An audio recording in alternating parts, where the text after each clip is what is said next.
At number 15 is the wooden sword. This was a good starting point. One, it's the weakest sword in that it only appears in 4 games: The Legend of Zelda, The Legend of Zelda Ocarina of Seasons, and The Legend of Zelda Ocarina of Ages, including The Legend of Zelda Twilight Princess.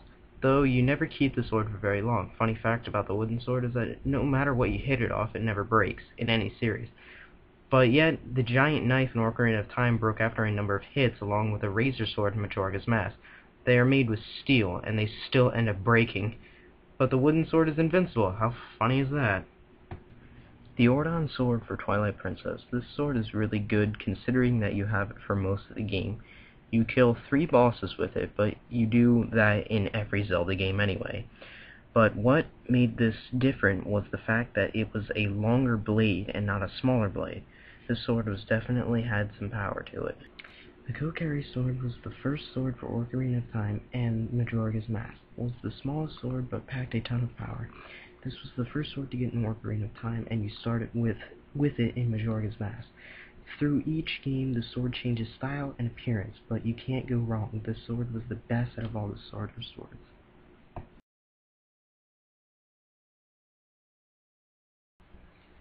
Phantom Ganon's sword. Phantom Ganon always has a sword, but in The Legend of Zelda Wind Waker, they take it up a bit by being able to see the sword, and in one point of the game, it guides you through a dungeon. But yes, every Zelda game has the same type of Phantom Ganon with a sword, but you can't play a Zelda game without seeing some sort of Ganon's power. Ganondorf's swords. In every Zelda game there is an end boss, the final fight with Ganondorf. And in Wind Waker, Ganondorf fights with 2 swords and actually attacks you. Like in Ocarina of Time, he will hit you, but only if you came close to him. The fight in Wind Waker really changed the style of the sword fighting. The picture you see now is Ganondorf from Wind Waker with the 2 swords. This was the only picture of the swords that I could find. The Twilight Sword. This only appears in one Zelda game, Twilight Princess.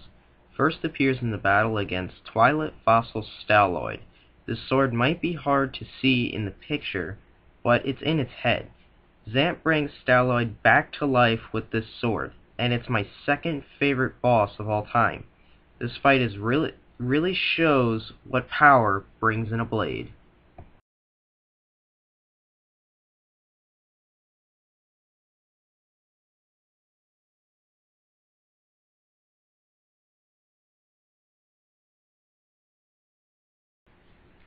The Double Helix Sword and Zelda Sword. In The Legend of Zelda Majora's Mask, you unlock the Double Helix Sword at the end of the game. You had to give all of your masks to the people at the end of the game, to trade it in for the Fierce Deity's Mask, the ultimate power to kill Majora's Mask. In Twilight Princess, we see Zelda holding a sword. This is the first Zelda game to have her holding a sword, and using it. Very different for a Zelda game. In this picture, you see her holding the sword.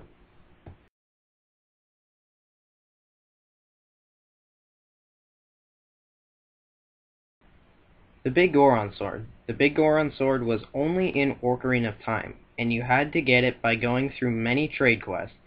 To get the sword was either a pain in the butt or just luck. The sword was powerful. How come though? It took Link 2 hands to hold the sword. By doing this, it enabled you to use your shield. But the sword was almost as strong as the Master Sword, if not stronger. The Glided Sword. This is the second strongest sword in Majora's Mask, and it's twice as powerful as the last sword, the Razor Sword. To get the sword, you need gold dust and 100 rubies. Take it to the blacksmith to get it forged into the new Glided Sword. Even though it's not as good as the Great Fairy Sword, it still looks better than some other swords. The Great Fairy Sword. This sword is found in Majora's Mask, and everyone knows that it's a good sword and powerful too. You receive the sword from the Great Fairy Fountain. I don't know much about the sword other than it's a powerful sword, and it helps you in the game. The other thing about this sword is that it is an item and not a gear item. Like the Big Goron Sword in Ocarina of Time, you can switch between Master Sword or Big Goron Sword. But the Great Fairy Sword is an item on the Control C stick, making Link have 2 swords instead of just 1.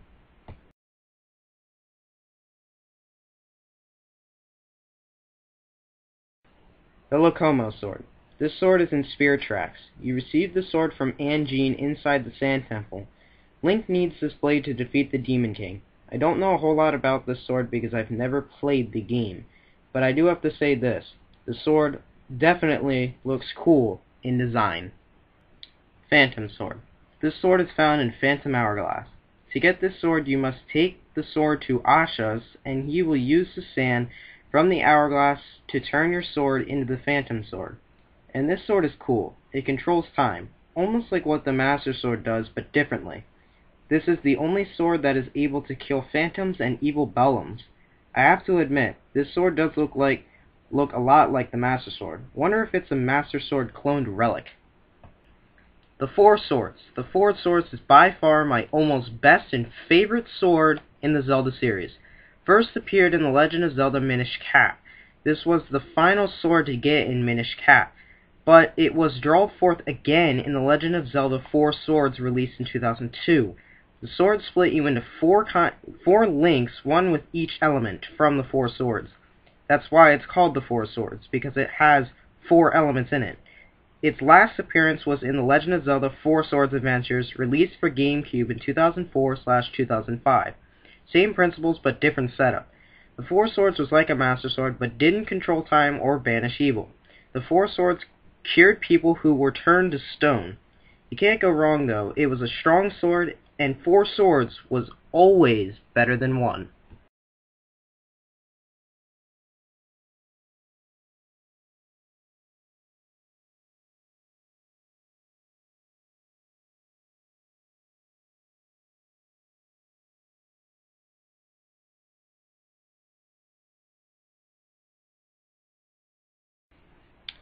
The Master Sword. The Master Sword is known to everyone who plays The Legend of Zelda, and the only sword to banish evil and seal it away.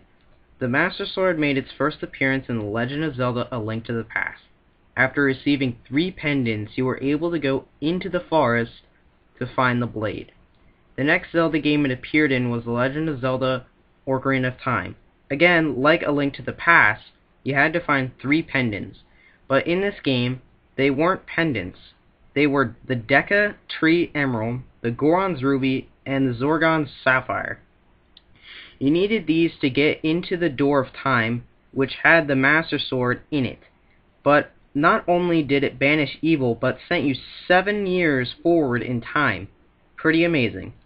The Master Sword then appeared in The Legend of Zelda Wind Waker, but this time you had to put the power back into the sword, into the blade again, so that it would banish evil. This was different for the Master Sword. It came into play again in The Legend of Zelda Twilight Princess, but you only got this sword because you had to change back into Link again, or you would be stuck as a wolf. And its final appearance so far right now was in Skyward Sword, yes. And once again, you had to get the power back into the sword by finding all 3 flames and turning it into the Master Sword. This was all the Master Swords for now, but will we be finding out more in the future? It's pretty true. So right after this picture here, you guys, you're about to see 4 swords.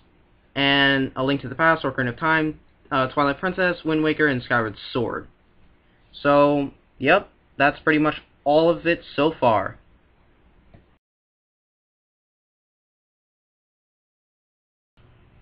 Number 15, Wooden Swords.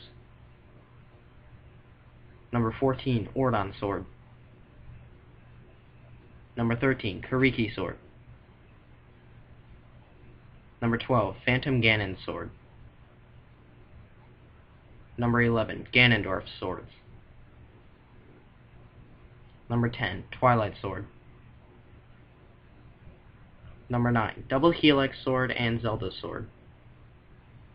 Number 8, Big Goron Sword. Number 7, Glided Sword. Number 6, Great Fairy Sword. Number 5, Locomo Sword. Number 4, Phantom Sword. Number 3, Four Swords. And finally, number 2, Master Sword. Okay, so all of these are just my opinion on going down to all of them. It's not just for anyone, it's just an opinion. I'm gonna leave it off right here, and I'm gonna tell you my number one favorite sword out of all the swords of all time. It's my number one most favorite sword. I just wanted to go in order first, and then get down to here. So I will tell you my favorite sword.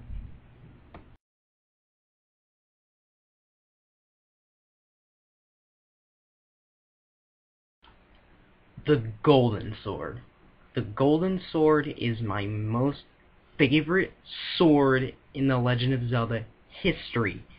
Only because it is 2 times more powerful than the Master Sword, and it is pretty much beyond any sword in any Zelda game. It is pretty much amazing.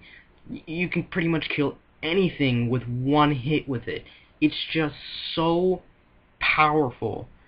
And it's in The Legend of Zelda: A Link to the Past, and it's just freaking awesome. It looks different than any other sword, but I gotta say, it is my number one favorite sword of all time, besides the Four Swords. The Four Swords is freaking awesome as well. But the Golden Sword's my awesome, all-time favorite sword in the Legend of Zelda history. So I hope you guys enjoyed my top 15 Legend of Zelda swords of all time. So stay tuned for more videos, and I'm gonna actually do another thing directly after this. So I hope you guys will continue watching and find out more later. Okay, bye. Well, I hope you guys enjoyed this, and I'm actually gonna play something real quick if it actually works for you guys. This is Dark Beast Ganon from Zelda Twilight. It's actually pretty good. Just to end it off.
So I hope you guys enjoyed this, and this is my final. I had to retape it because it didn't show up at first, so hopefully it did now. But okay, I really had fun doing this, and I hope all of you will watch this and enjoy it.